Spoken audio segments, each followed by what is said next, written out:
ಎಲ್ರಿಗೂ ನಮಸ್ಕಾರ ಮತ್ತು welcome to cinema Kadar. Kannada cinema ರಂಗದ ಮಾರುಕಟ್ಟೆ ಬಹಳ ಚಿಕ್ಕದು ಎನ್ನುವ ಕಾಲ ಹೊಂದಿತ್ತು. ಸ್ಯಾಂಡಲ್ವುಡ್ನಲ್ಲಿ ದೊಡ್ಡ ಬಜೆಟ್ ಸಿನಿಮಾಗಳ ನಿರ್ಮಿಸುವುದು ಕಷ್ಟ, ನಿರ್ಮಾಪಕನಿಗೆ ಹಾಕಿದ ಬಂಡವಾಳ ವಾಪಸ್ ಬರಲ್ಲ ಎನ್ನುವ ಮಾತಿತ್ತು.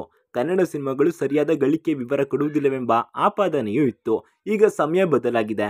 ಬೇರೆ ಇಂಡಸ್ಟ್ರಿಗಳಂತೆ ಕನ್ನಡದಲ್ಲೂ ಕೂಡ ದೊಡ್ಡ ಬಜೆಟ್ನ ಸಿನಿಮಾಗಳು ತಯಾರಾಗ್ತಿವೆ. 50 ಕೋಟಿ 100 ಕೋಟಿ ಕ್ಲಬ್ನಲ್ಲಿ ಕನ್ನಡ ಸಿನಿಮಾಗಳು ಸ್ಥಾನ ಪಡೆಯುತ್ತಿವೆ. ಹಾಗಾದರೆ 100 ಕೋಟಿ ಕ್ಲಬ್ ಸೇರುವ ಮೂಲಕ ದಾಖಲೆ ಬರೆದ ಕನ್ನಡ ಸಿನಿಮಾಗಳನ್ನ ಇವತ್ತಿನ ವಿಡಿಯೋದಲ್ಲಿ ನೋಡ್ಕೊಂಬರೋಣ ಬನ್ನಿ. KGF chapter 1. ನಟ ಯಶ್ ಅಭಿನಯದ KGF ಚಾಪ್ಟರ್ 1 ಸಿನಿಮಾ 5 ಭಾಷೆಗಳಲ್ಲಿ ತೆರೆ ಕಂಡಿತ್ತು. ಕನ್ನಡ, ತೆಲುಗು, ಹಿಂದಿ, ತಮಿಳು ಹಾಗೂ ಮಲಯಾಳಂ ಭಾಷೆಯಲ್ಲಿ ಬಿಡುಗಡೆಯಾಗಿದ್ದ ಸಿನಿಮಾ ಒಟ್ಟು 250 ಕೋಟಿ ಗಳಿಕೆ ಕಂಡಿತ್ತು.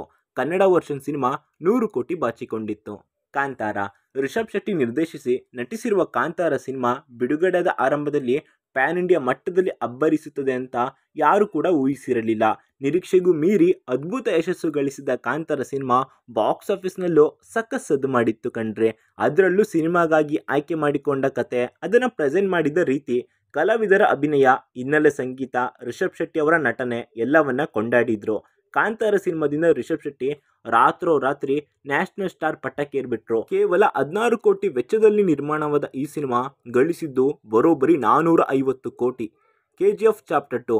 ಪ್ರಶಾಂತ್ ನೀಲ್ ನಿರ್ದೇಶನದ ರಾಕಿಂಗ್ ಸ್ಟಾರ್ ಯಶ್ ಅಭಿನಯದ KGF ಚಾಪ್ಟರ್ 1 ಹಾಗೂ ಚಾಪ್ಟರ್ 2 ಸಿನಿಮಾ ರಾಷ್ಟ್ರ ಹಾಗೂ ಅಂತಾರಾಷ್ಟ್ರೀಯ ಮಟ್ಟದಲ್ಲಿ ಸ್ಯಾಂಡಲ್ವುಡ್ ಘನತೆಯನ್ನು ಹೆಚ್ಚಿಸಿವೆ.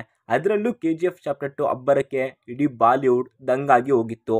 ಇನ್ನು ಚಾಪ್ಟರ್ 2 ಕೂಡ ಕನ್ನಡ, ತೆಲುಗು, ಹಿಂದಿ, ತಮಿಳು ಹಾಗೂ ಮಲಯಾಳಂ ಭಾಷೆಯಲ್ಲಿ ಬಿಡುಗಡೆಯಾಗಿದ್ದು ಬರೋಬ್ಬರಿ 1250 ಕೋಟಿ ಗಳಿಸುವ ಮೂಲಕ ಹೊಸ ದಾಖಲೆ ಬರೆದಿತ್ತು. ವಿಕ್ರಾಂತ್ ರೋಣ. ಅಭಿನಯ ಚಕ್ರವರ್ತಿ ಕಿಚ್ಚ ಸುದೀಪ್ ಅಭಿನಯದ ವಿಕ್ರಾಂತ್ ರೋಣ ಸಿನಿಮಾ ಕೂಡ ಮತ್ತೊಂದು ಪ್ಯಾನ್ ಇಂಡಿಯಾ ಸಿನಿಮಾವಾಗಿತ್ತು. 100 ಕೋಟಿ ಕ್ಲಬ್ ಸೇರಿರುವ ಸಿನಿಮಾ ಒಟ್ಟಾರೆಯಾಗಿ 150 ಕೋಟಿಗಿಂತ ಹೆಚ್ಚು ಮೊತ್ತವನ್ನು ಕಲೆ ಹಾಕಿದೆ.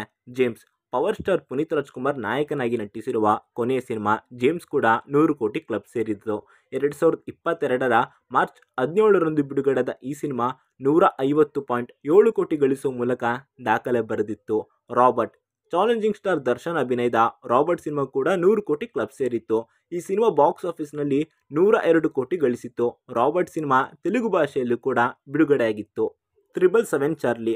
ಸಿಂಪಲ್ ಸ್ಟಾರ್ ರಕ್ಷಿತ್ ಶೆಟ್ಟಿ ಅಭಿನಯದ 777 ಚಾರ್ಲಿ ಸಿನಿಮಾ ಕೂಡ ವಿಭಿನ್ನ ಕಥಾ ಅಂತರದೊಂದಿಗೆ ಬಂದ ಪ್ಯಾನ್ ಇಂಡಿಯಾ ಸಿನಿಮಾವಾಗಿತ್ತು. ಕನ್ನಡ ಸೇರಿದಂತೆ ಹಿಂದಿ, ತಮಿಳು, ತೆಲುಗಿನಲ್ಲೂ ಕೂಡ ಸಿನಿಮಾ ತೆರೆ ಕಂಡಿತ್ತು.